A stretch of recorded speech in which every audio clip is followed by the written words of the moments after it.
Good morning. It's time for Chakra Talk Live.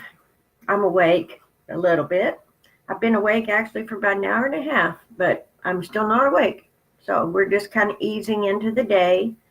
Joe's still sleeping. House is quiet. Even Cookie's in bed asleep. Just me and my coffee. Today I want to talk to you about a topic that's kind of charged and kind of super heavy, and we'll see how it goes. Today we're going to talk about beliefs. How do you figure out what's a belief and what's a fact? How do you figure out what's been brainwashed onto you and what's actually yours? How do you sort all this out? My own personal experience, I can tell you most people out there can't tell you how to sort that out. And I can't tell you how to sort it out for you. I can share with you how I sorted it out for me. And if you can use these ideas and pick up on them, that's wonderful. Hi, Tori. Good morning. I kind of ease into this program and kind of give a few minutes to get started. There's two reasons for that. It gives some of you a chance to gather up here if you want to hear me yakking. And it also gives this body-mind thing here a chance to get focused because they don't allow me to prepare for these. So I just turn on the button and we go.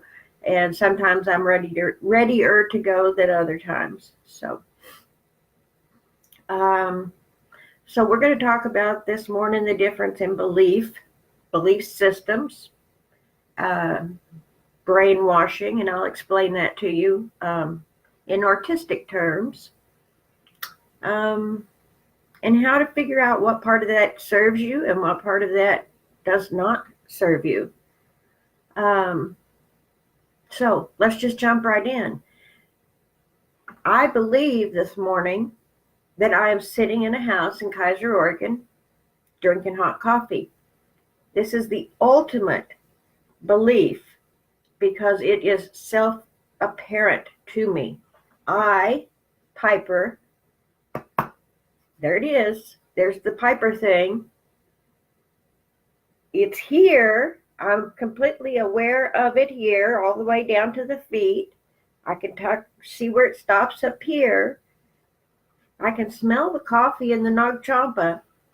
I know that this thing is functioning. It is kind of self-evident that I am here. But you see, when we're born as a young baby, a newborn baby, we do not even have that belief. Even that is kind of a gift to us. And it's the first gift, because the first thing that happens when a child is born is they discover that quickly something over there makes me feel better than being over here by myself. And they scream and cry, and mama holds them. That's root chakra engaging one human to another. That's the way it's intended to work. But when that child arrives and is born, it has no processing in the crown chakra that says, I'm over here and I'm hungry. All it's running on is instinct. I'm hungry. No words for that. Just, wah! And that gets satisfied. So that becomes communication. I scream. That thing in the middle that feels bad goes away. I'm not hungry anymore. This is long before they have words for any of that. You see, they communicate perfectly, clearly, with no words. So there's one of the beliefs, that we need words to communicate. We do not. We choose words to communicate. It's our default. We've been doing it for centuries. We've actually been doing it for millennia. But I'm not sure it's made anything any easier. What words allow you to do is share something of your internal knowledge or facts, your own internal facts. I am here. Okay, that's a fact to me. I exist this morning. I am here drinking coffee. To me, that's a fact. Now, in reality, you sitting over there watching from the other side, do I exist to you? Or am I a picture in your computer? Am I actually in your computer? Of course not. I'm here in my room, not even in my computer. That's why I posted, I always try to post them little silly before the show, and I posted an old commercial. I think it was 1974, Ella Fitzgerald, when they came out with, what were they even called? Before CDs, cassette tapes. Any of you old enough to remember the huge transition from 8-track to cassette? Man, we felt fancy. We went from 300 of these big clunky 8-track things that took up half a wall to cassette tapes that would play 3 times as long and were this big. And the sound quality got so much better. Somehow the 8-track still sounded like the old records. Well, the cassettes did away with that. That was their spiel in the 70s. And here's Ella Fitzgerald with one of the greatest voices in the world, and they play you their cassette of Ella Fitzgerald. And the point of the commercial was you can't tell if it's her or their Memorex tape. Is it real or is it Memorex? So if you're interested in vintage, I posted that commercial on my Chakra Talk. It's kind of funny. But really, am I real or am I a picture in your computer? It's weird, isn't it? Okay. When we get down to the very core of who we are, what we are, and what we're doing here, there isn't much room for belief. But at the same time, as soon as we have any realization that we are here, that this is what we are doing, if I can define myself as being here, then my crown chakra is activated. It's cataloging, it's categorizing, it's organizing, it's running the show, remember. It thinks it's running the show. The body is turned on and engaged at birth. When the umbilical cord is cut, boom, your switch is turned on, you're doing it yourself. It is self-evident. The child is there. They don't need anyone to tell them they're there. They feel that empty spot in the middle. They scream. That empty spot goes away. This all becomes self-evident. This is how we learn to communicate with each other. If there was no each other, there'd be no reason for communication, you see.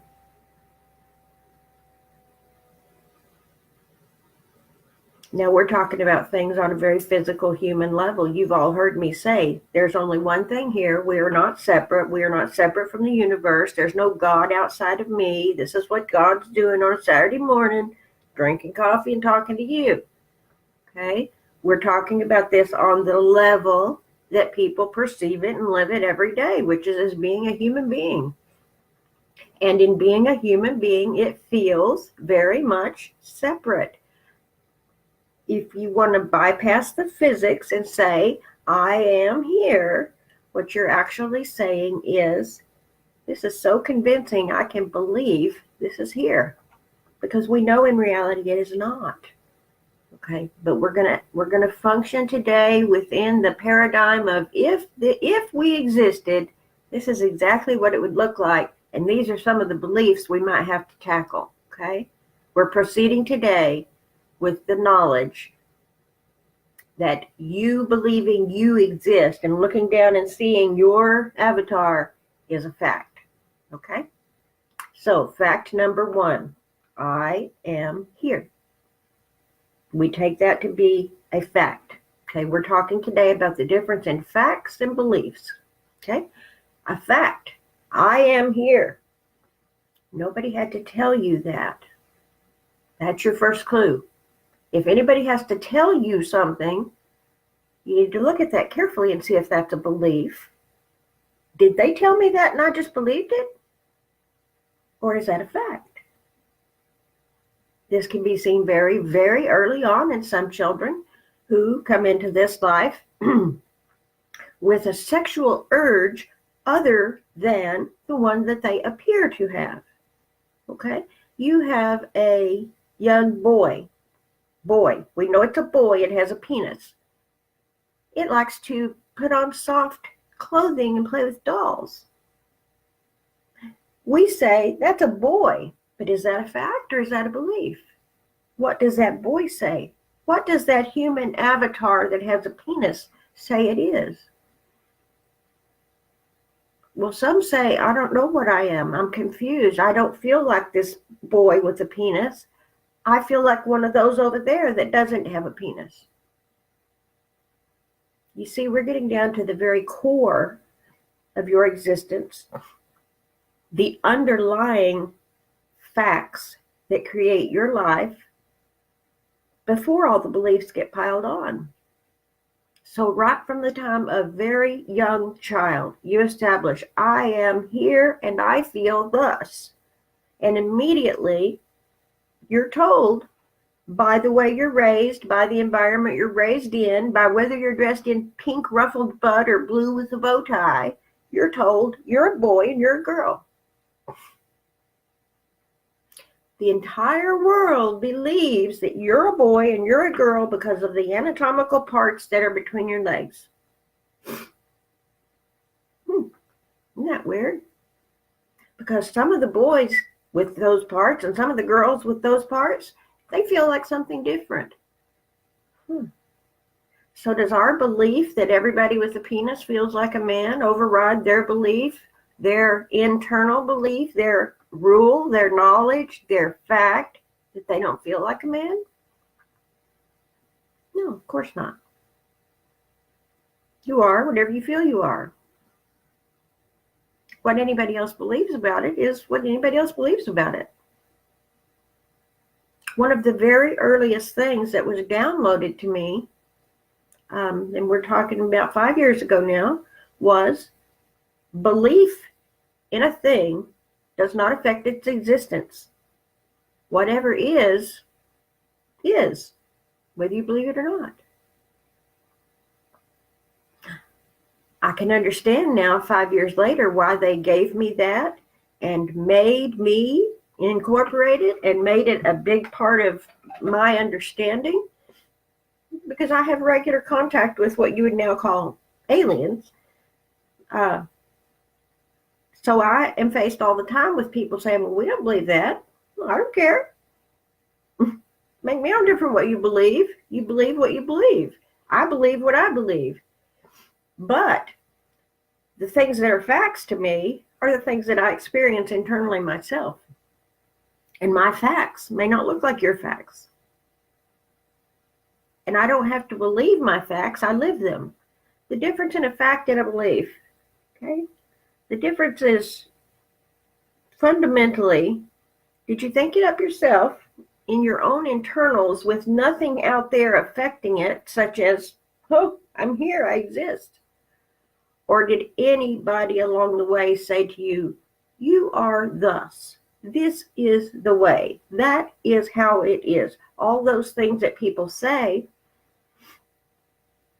What is it you tell your child? What were we told as children?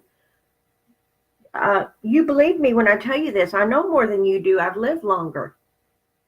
I'm older than you. I have more wisdom. Do we have more wisdom, or do we have deeper piles of beliefs to dig through and share? It's interesting, isn't it?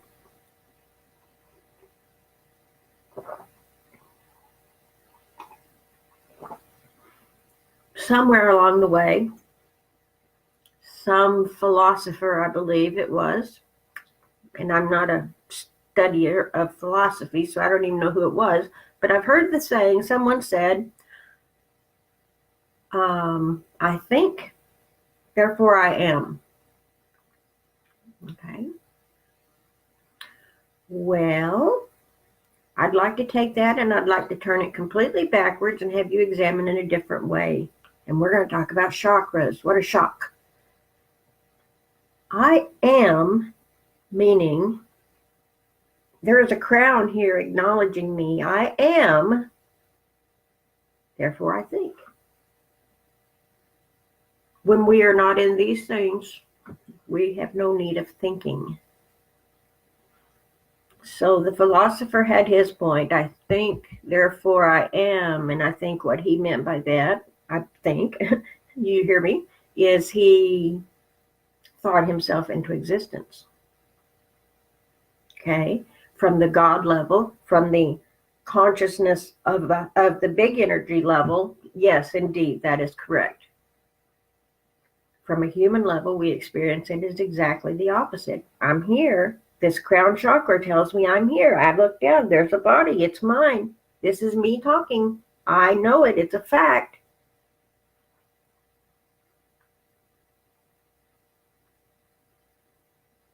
You see, I'm here. So thinking begins. The newborn is not born thinking. They are born running on an automated system, the root chakra, running on instincts. So you see, the I am comes before the I think. I am here, so I'm going to think about it. That's what's actually happening. Okay, you've all heard me talk about it. I wrote a book about it. The book I wrote is called Surviving Religion and Finding God. I want to talk to you about brainwashing in the way that I use the term. You have heard the term used, I guess, in war and in torture, and they do some sort of psychological brainwashing techniques or something like that. You've heard it in gang mentality, that they get brainwashed into a gang. It's been experimented with for ever and ever and ever to see what they could make humans do, how manipulatable the human brain is of that human over there by this human over here. In scientific terms, power of suggestion, hypnosis, all this stuff's been studied forever. All of that stuff has to do with the crown chakra. Okay. Hypnosis, self-hypnosis, deep trance, visualizations, affirmations. These are all ways to train the crown chakra. Why so much energy put into the one chakra?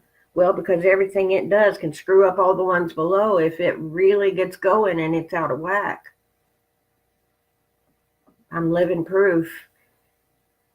40, 50 years of going through life hating people, and it convinced the body that I was in such trauma all those years that I developed cancer and damn near died. I decided not to die. I wanted to stay and play with Joe.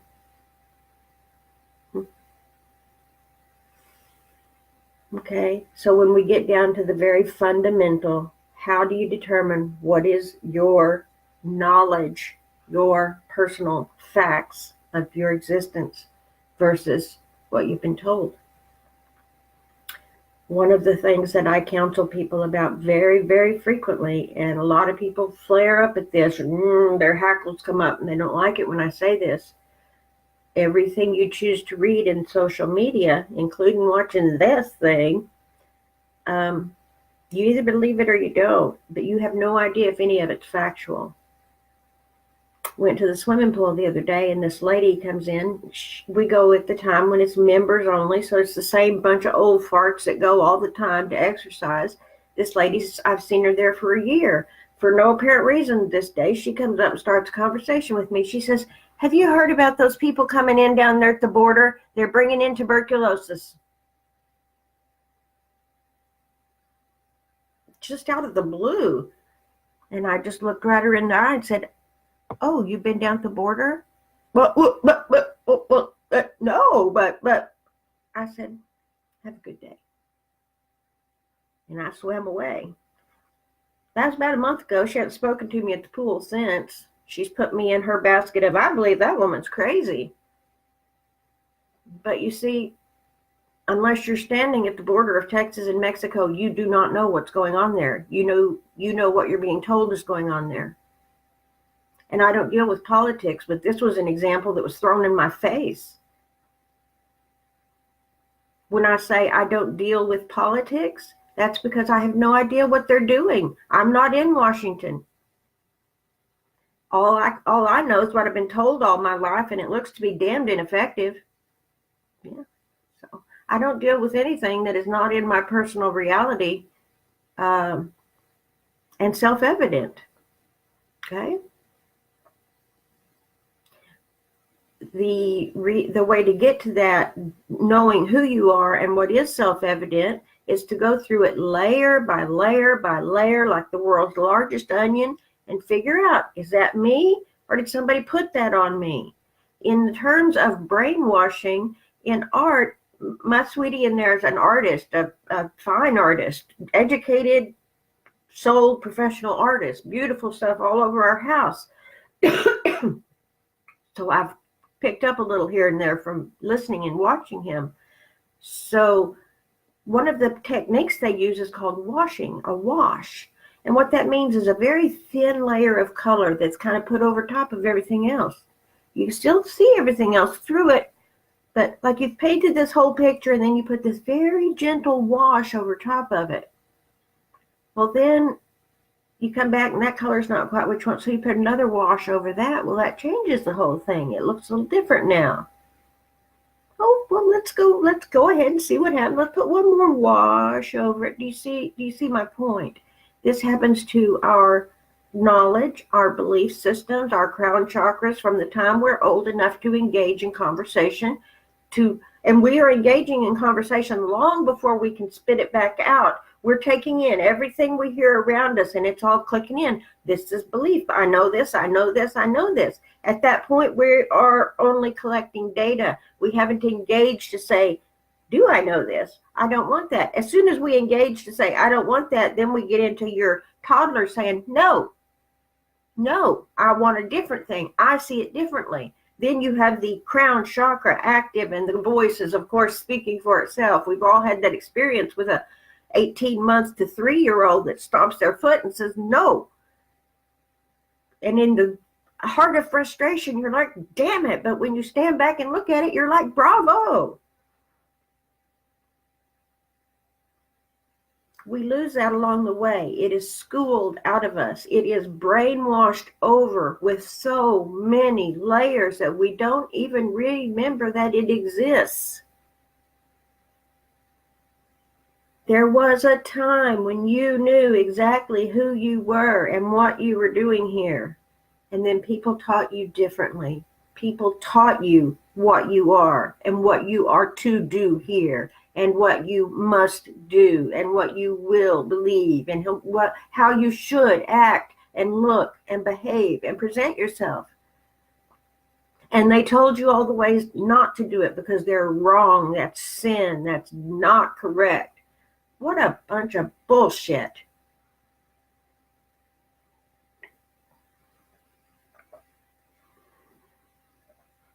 So, if you want to know what is truth and what is belief, take every single iota of your life and examine it yourself. Examine it yourself. Don't ask anybody. Don't go read a book. Don't look up on the internet and watch 7,500 videos of someone else telling you what they did, like this lady. I talk all the time on the internet, but I'm telling you all the time, don't believe me. Use this if it works. Go find out for yourself. Prince Gautama, how's that working for you? Pretty good. Then do more of that. It's as simple as that.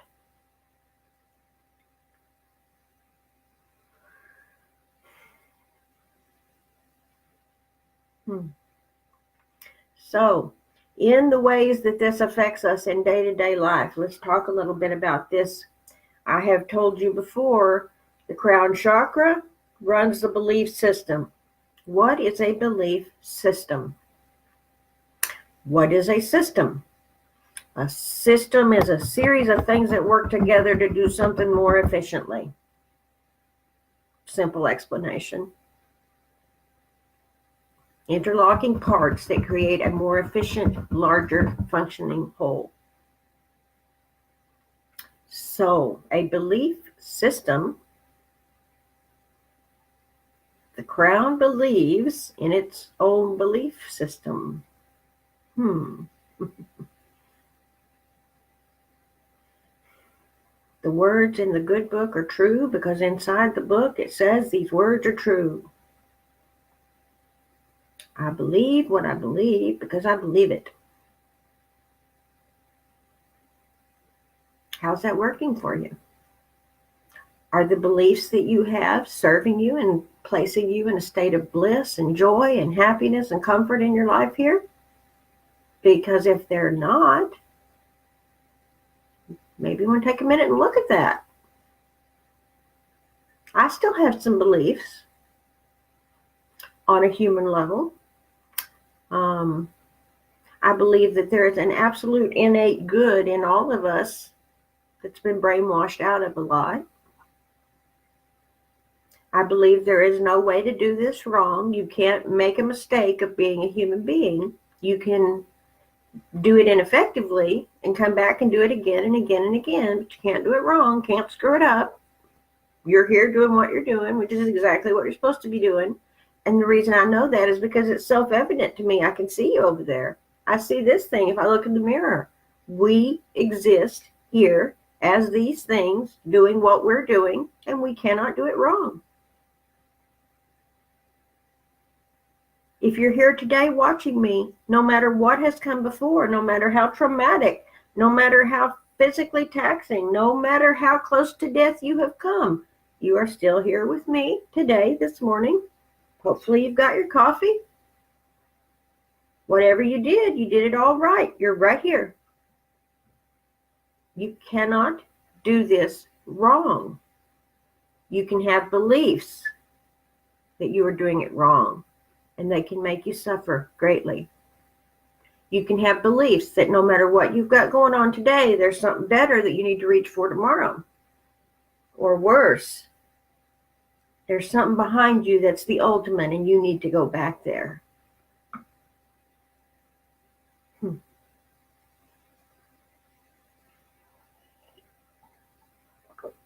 To me, that's like getting on the roller coaster and asking the guy, could you just run this backwards really slow for half the thing around? I don't want any excitement or thrill. I just want to see that track again. Same thing. You get off of this roller coaster and say, well, that was great. Let's go do that one. It'll be better. It's so hard for people to be present right now with themselves and take the time to figure out what they're doing. There's a reason that's hard. We've been told that's not the way to do this. Society, from the day you can communicate, tells you it's wrong to think about yourself. That's selfish. If you feel pride and energy in something you did, that's egotistical. You're bragging. You're conceited. If you don't give everything you have of your energy to other people, then you're no good. If you tell someone no, oh my goodness. You see, that's all societal bullshit. It's okay to tell somebody, no, I don't have the energy to do what you're asking me to do. And I'm protecting my energy.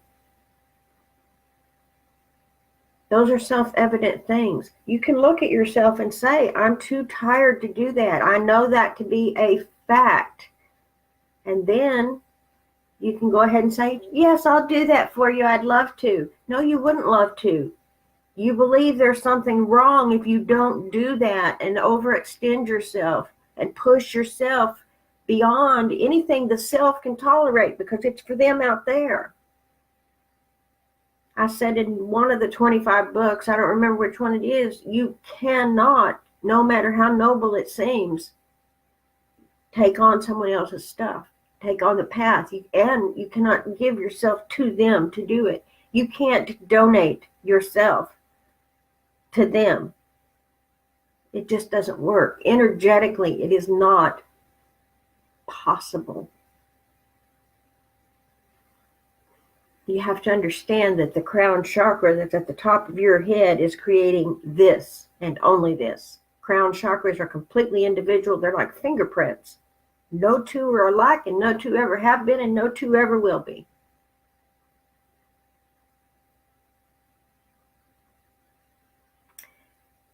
Interesting. And I saw this and I was kind of blown away by it.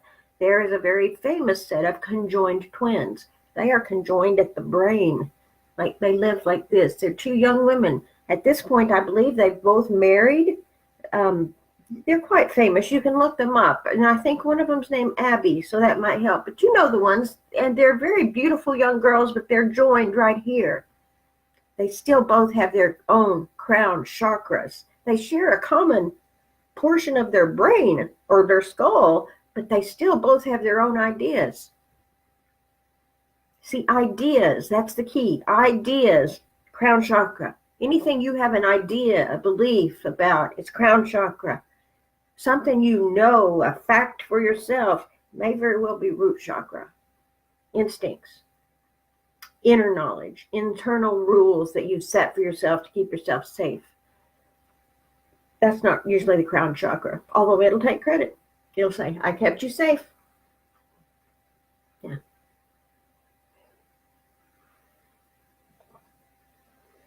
Okay. So in the big outer world, besides giving up believing what you hear in the media and the news, unless you're right there, you really don't know that it's a fact. You know what you're being told is a fact.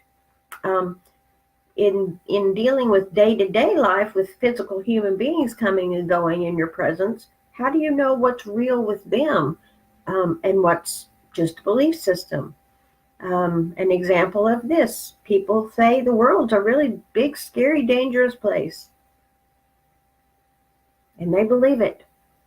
And they know it to be true because they can turn on their 6 o'clock news every day and they can hear all about rape and murder and famine and starvation and all these horrible things going on all over the world while they sit in their recliner with their slippers on and they drink their whiskey or tea or whatever they're drinking in the evening.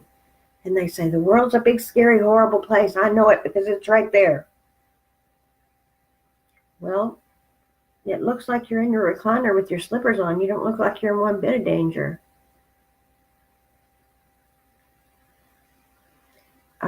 People that go to war about things that are none of their business do so because their crown chakra convinces them, because someone has convinced it, that it matters to them, that it matters to them personally.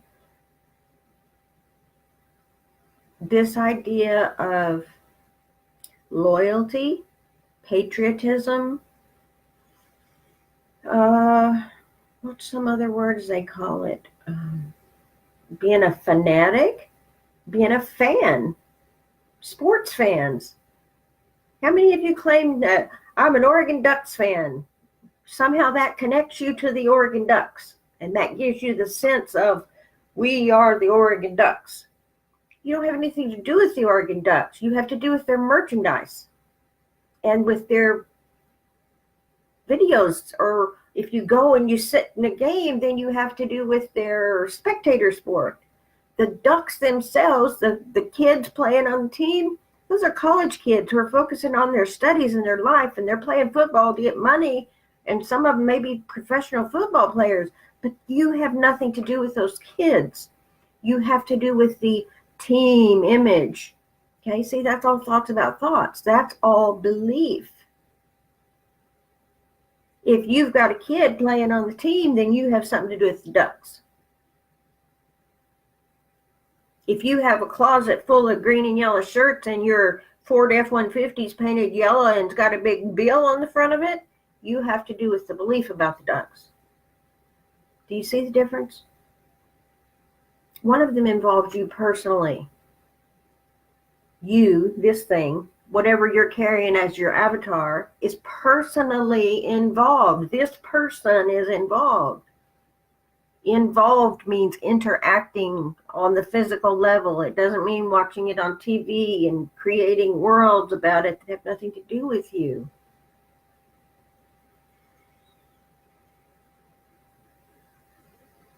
One of the things that people convince us that is our stuff that is not, is when they convince us that some people are better than other people based on all sorts of things, based on whether they have the penis or don't, based on whether they have this skin or a nice chocolate one, based on whether they have this hair or they've shaved it all off. let's see, what else? Based on whether they're like me, full of words, neurotypical, or like my Joe, who sees the world in pictures because he's autistic and extremely intelligent.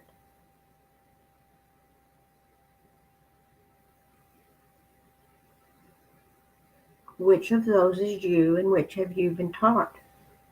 Which do you see with your own eyes and your own experience? Do you have some reason to think that folks who have a different color skin on them are going to harm you when you walk down the street?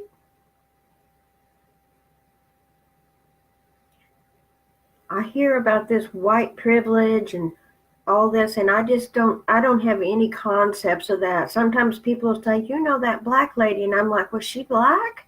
It just does not compute to me. I see human beings and I see them through their eyes, and you have several colors of eyes. They're green, they're blue, they're gray. I see the same thing in all of them. And sometimes I can see these things around them.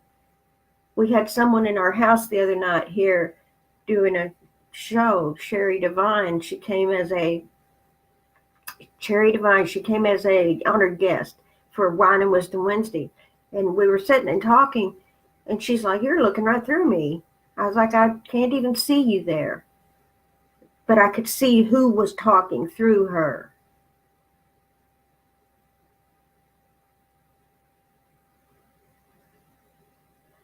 People will say to me, I am Buddhist. Okay? I claim also to be Buddhist, but that's my own internals. I don't tell anybody else. Nobody else cares because I don't have any piece of paper that says I'm a Buddhist. It's just a methodology for me. But I'll see people who say the words, I am Buddhist. And then they behave in a way that what I see with my eyes out there, they don't appear to be Buddhist. They appear to be in turmoil and caught up in their shit and blah, blah, blah. And once or twice a month, they sit down and do a little meditation, or they go to temple on Sunday or whatever and say they're a Buddhist. I see people who tell me I'm a Christian. Well, and all my life, I've been told what a Christian is. It's a good person. It's a good person that loves everyone and takes care of everyone and is kind to all. Well, bullshit. I've been told that. That is not what my eyes have seen. So in my realistic experience, Christianity as a stamp on your forehead doesn't make you a good person. Buddhism as a stamp on your forehead, I can't put you in my bucket of good people. I'll tell you a secret. There's nobody in my bucket of good people. I can only know what I know about you while I'm in here and you're over there at any given moment. At any given moment. Otherwise, it is a belief.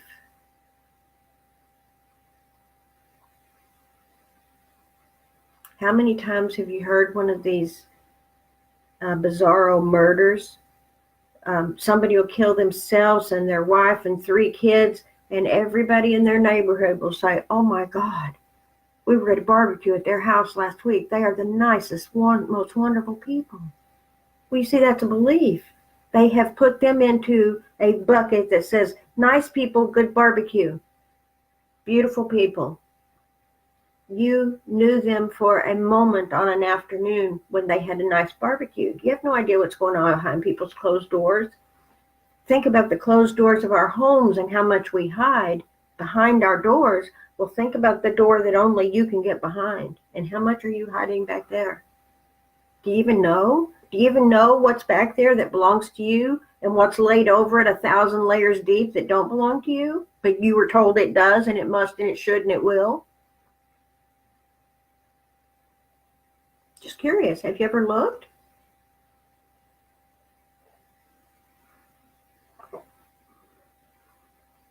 I have spent so much time the last 4 or 5 years by myself, sitting in deep meditation, in a trance state, whatever, with my crown, basically just going through and sorting all that shit out, with the intent that I want to know what is my personal life and I want to get rid of anything that was given to me as a gift from parents, teachers, religion, whatever.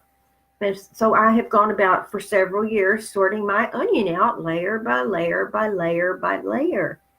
There were things in there that I believed about myself, that turned out not to be true.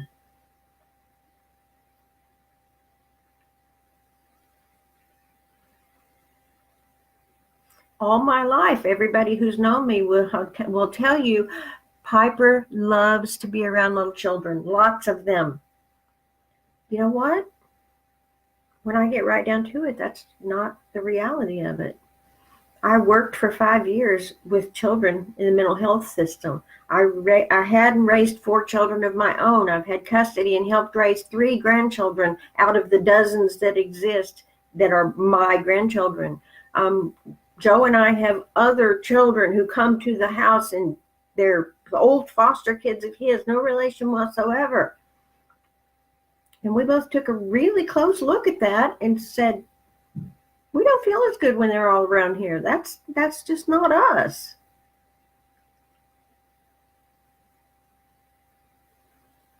A child coming around to visit one at a time, or somebody comes and brings their children to visit, that's a beautiful thing. But I am not tied up in, I have to have children around me all the time.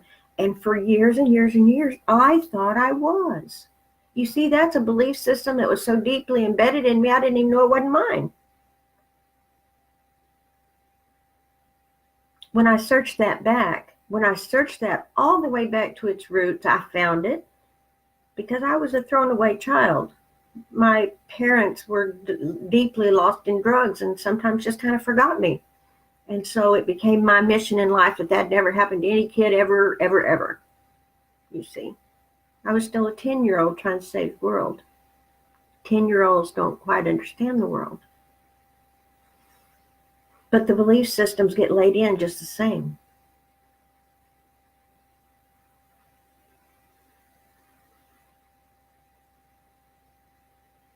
When I was in the first grade, there was a lady in our classroom, and I guess she is probably what you'd call a teaching assistant because she wasn't the teacher. But I remember her. She was a very large, heavy, fluffy, very black woman, and she would let me sit in her lap. I don't know why that was happening because other kids would be outside at recess, and sometimes I remember sitting in her lap and her talking to me. Don't remember anything else about it, but that laid into me at the age of first grade that people with that color skin were nice, wonderful people, and I loved them all. Well, that held and grew, and in my lifetime, I've met people with so many beautiful shades of skin, and I have loved them all, and I have never once seen that skin decide if I like them or not.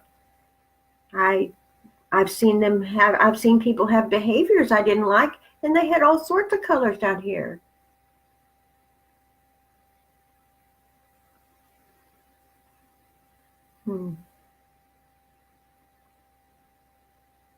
If you want to know if something is a fact versus a belief, find out if it's your very own experience, and if you can't remember it being your very own experience, like me sitting in her lap, my sitting in her lap solidified that for me. That was my own personal experience. And as a young child, it became solid within me. And in fact, at that point, I thought that color skin was a nicer person. I thought, well, if they're that color, that's the color I want to see. That's the color I want to be. Well, it don't work that way. But you see, also, I was a nurse for 30 years, and I'll guarantee you, when you cut through this outer layer here, we all look exactly the same on the inside.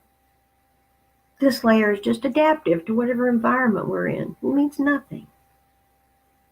But the behaviors, the beliefs of what I thought it meant carried me through a lifetime. I never, ever developed prejudice, even though I lived in Texas where it's rampant. I was just always like, how can they think that about those beautiful people? That's what I grew up in my own reality. And to this day that exists, only now those beautiful people are all people. And until you give me some reason to think you're not beautiful, until you give me a demonstration of your ugliness, you are a beautiful, glowing, radiant being in my view when I encounter you, no matter who you are,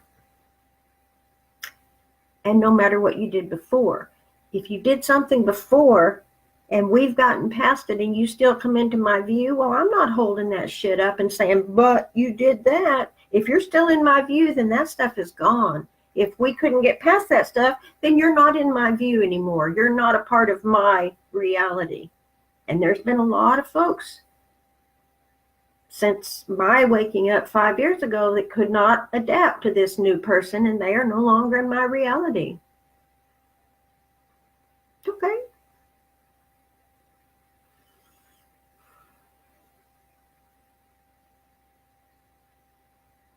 We are given the belief in society that it is some sort of mandate that you remain with your biological family your entire time that you are on this rock.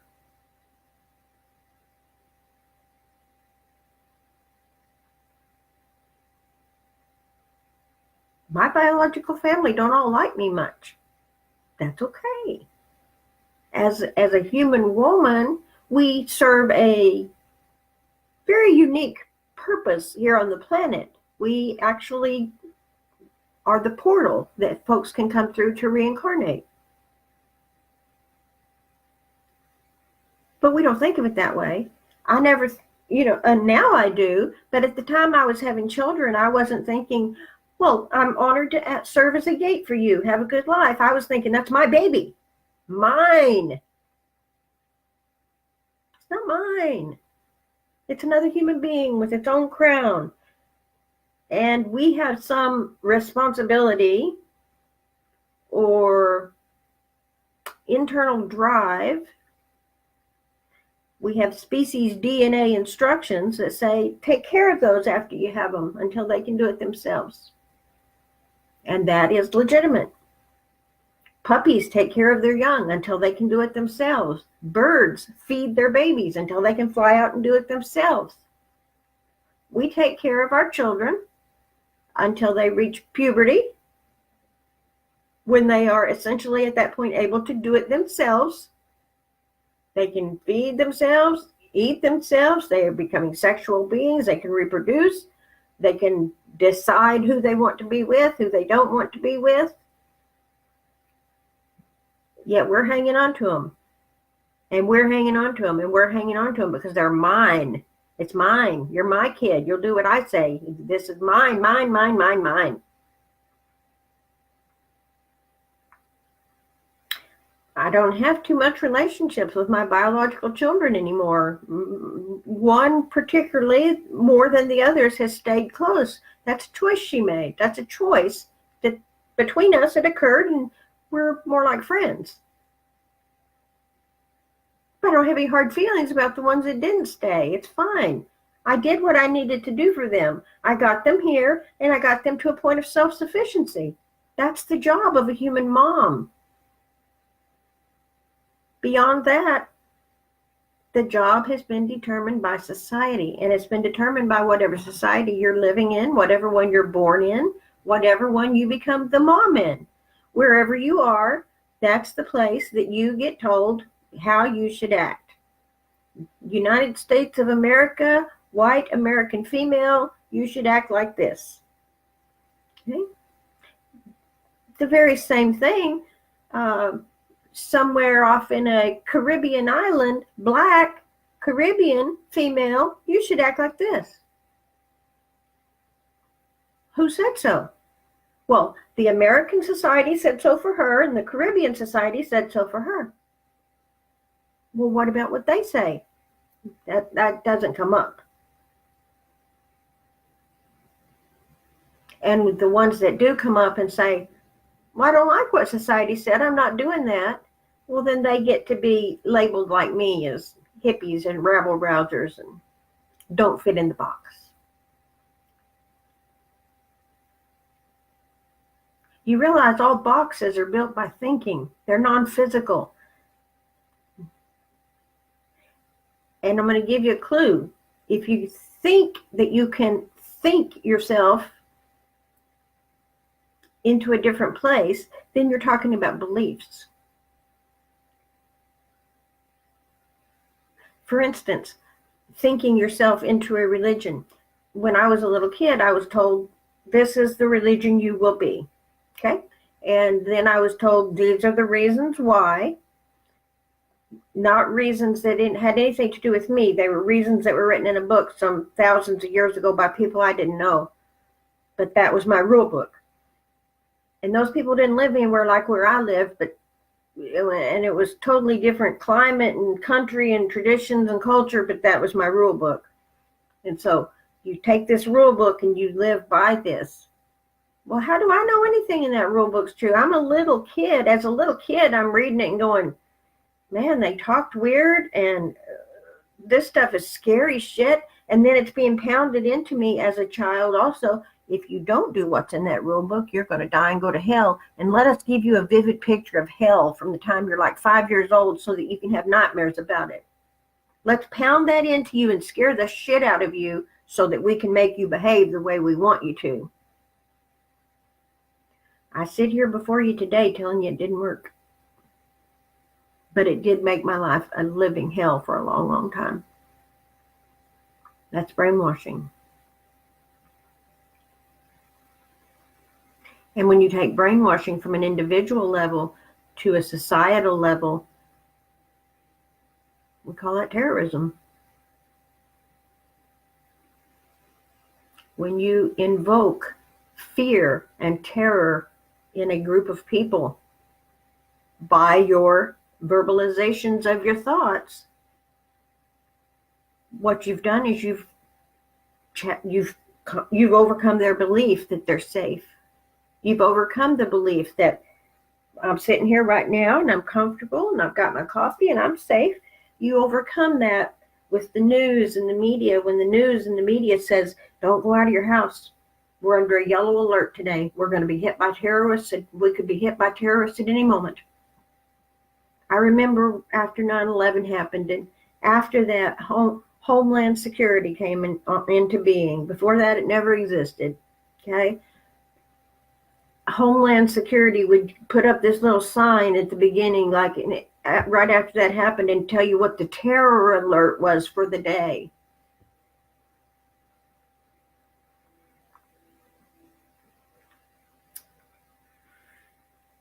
It's manipulation, folks. Any group, any one person somewhere else off in the country trying to tell you how you feel is manipulation. Society requires a codependent relationship with each and every member of it to maintain its existence. Society has to tell you how it's okay to feel. The medical field has to tell you that it's okay to be well. It's not that way. You decide. You have your own crown chakra just as easily as it can fall into those pits of belief that you cannot fight your way out of until you're a grown person and sit in a closet for 6 years. You can also, once that's all cleaned up, then you can realize and look at what's actually in front of you. Wow, I'm living right here and everything looks pretty good. I'm safe. And no, I don't see anything to be terrorized about today. I don't know what drives people to watch the news, except that our own lives are so safe and so simple and so mundane that sometimes they're just not exciting. And I think people thrive on excitement. And people approach that, getting that excitement in different ways. Some people get excited by being an Oregon Ducks fan. It's still just all thoughts about thoughts. Some people get excited by going to war. I will be a patriot. I will defend my country. Thoughts about thoughts that have gotten together in groups, and I hate this with you, and now we have war. Okay? Beliefs, things that drive people, beliefs out there. Anything that's out there, anything that you're sharing with anybody else is a belief.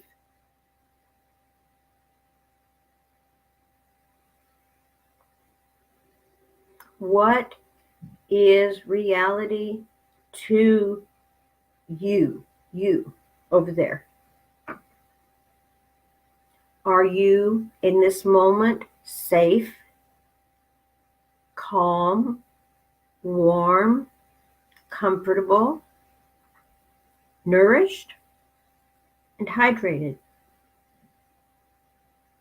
If you are, then that is your reality. Turn off the fucking news.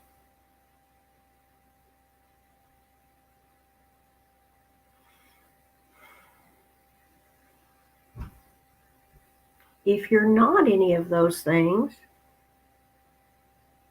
I find it hard to believe that you're sitting here watching me. You see? I feel like this has been very rambling today. This happens when well, I've told you I don't prepare ever.